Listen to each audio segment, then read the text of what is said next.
Many people still believe that Sukuna wouldn't have won against Gojo without Mahoraga's help, even after Gojo himself admitted that he couldn't beat Sukuna.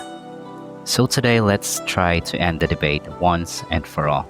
But this time we are going to take a different approach. What if Sukuna had a different vessel?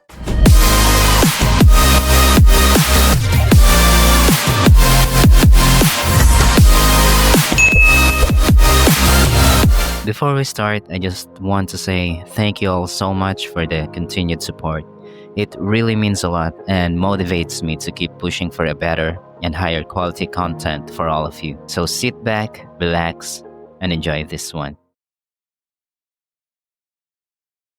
Kanto Nanami is a man of wisdom, reason, and restraint.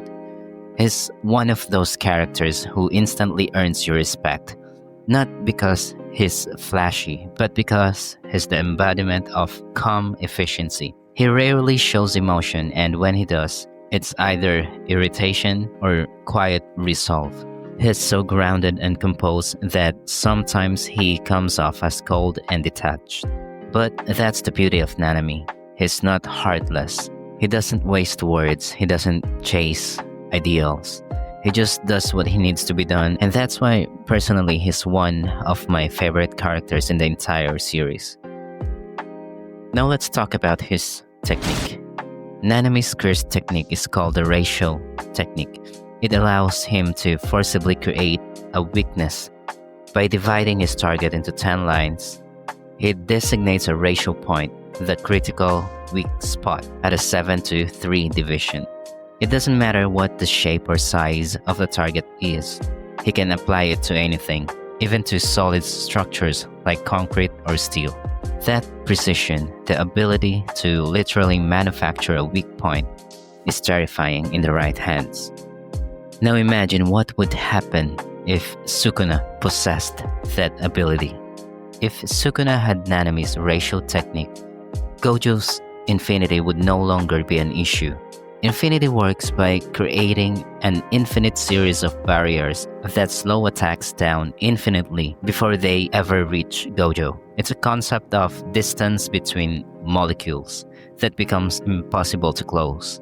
But ratio technique doesn't need to break infinity directly. It would simply create a weak point within it. Sukuna could designate a 7 to 3 ratio along Gojo's infinity itself, a conceptual division within the space that forms infinity's structure. In simpler terms, Sukuna wouldn't have to find Gojo's weakness. He'd make one.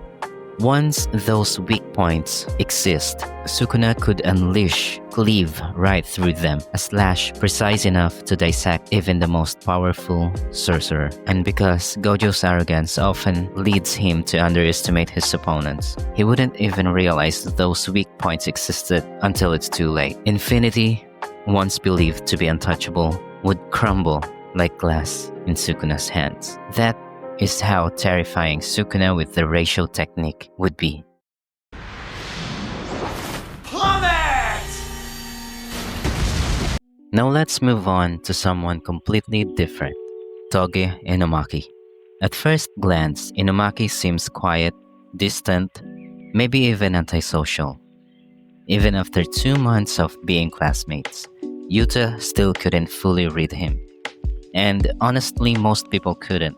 But behind that silence is one of the kindest, most self-aware sorcerer in Jujutsu Kaisen. Inumaki knows how dangerous his power is. Every word he speaks carries cursed energy capable of commanding or destroying anything that hears it. So instead of talking freely, he limits himself to speaking in rice bowl ingredients. He's a perfect example of power balanced by restraint. Inumaki possesses the snake eyes and fangs, markings of the Inumaki clan, cursed seals that amplify the effect of his words. When he speaks, his voice is infused with cursed energy, and whatever he commands happens. He can force people, curses, or even objects to obey him. But there's a cost. The stronger the command, the heavier the recoil. He could exorcise weak curses with little effort, but commanding a powerful being or releasing a powerful word could shred his throat, tear his body, and drain his cursed energy in seconds. Now imagine Sukuna wielding this technique. The more demanding the command, the greater the toll on the user's body. That means there's no limit to what can be said, only to what the user can withstand. It's been proven when Yuta said the word Die.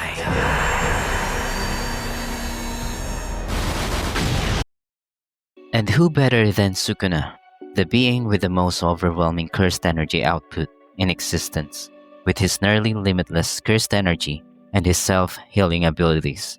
Sukuna could literally speak death into existence without fear of backlash. He could command entire armies to crumble, cities to fall, or even reality itself to obey. And the scariest part? He already had two mouths. Imagine both speaking commands simultaneously, one word from each, amplified by his monstrous cursed energy. Now let's say the word die wouldn't work against Gojo. Sukuna wouldn't need to go that far. He could simply whisper words like sleep or drop your guard. And remember, Gojo has one definitive weakness that we've seen throughout the series. It's that he easily gets distracted. We've seen it many times before.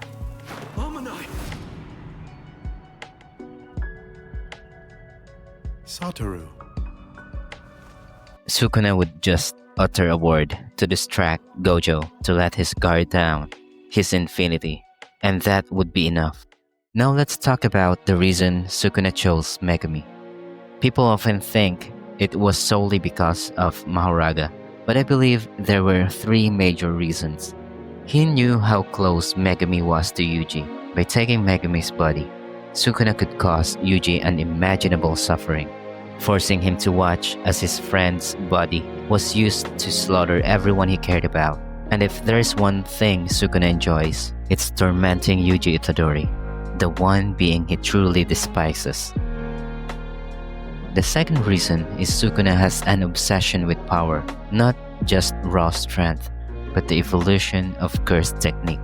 He's fascinated by the limits of every ability, constantly seeking ways to push them further. We've seen it when he fought Jogo, when he faced Mahoraga.